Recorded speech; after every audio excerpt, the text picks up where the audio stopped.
नागपूर जबलपूर राष्ट्रीय महामार्गावर देवलापार पोलिसांनी मोठी कारवाई करत अवैधरित्या अग्निशस्त्र बाळगणाऱ्या 4 आरोपींना अटक केली आहे।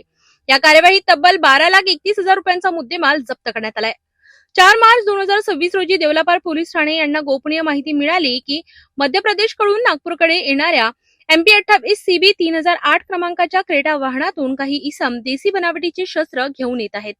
माहितीची खात्री होताच पोलिसांनी नागपूर जबलपूर राष्ट्रीय महामार्ग क्रमांक 44 वर शिवनी ते नागपूर दरम्यान नाकाबंदी केली। संशयित वाहन दिसताच पोलिसांनी तात्काळ ते थांबवून झडती घेतली।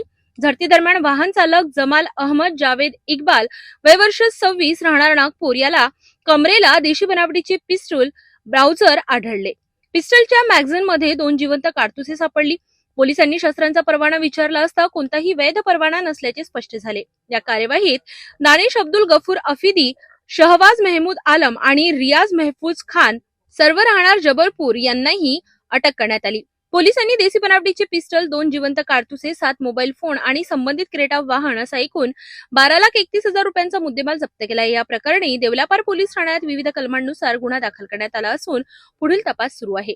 ही संपूर्ण कार्यवाही ठाणेदार नारायण तुरकुंडे आणि त्यांच्या पथकाने अत्यंत तत्परतेने पार पाडली।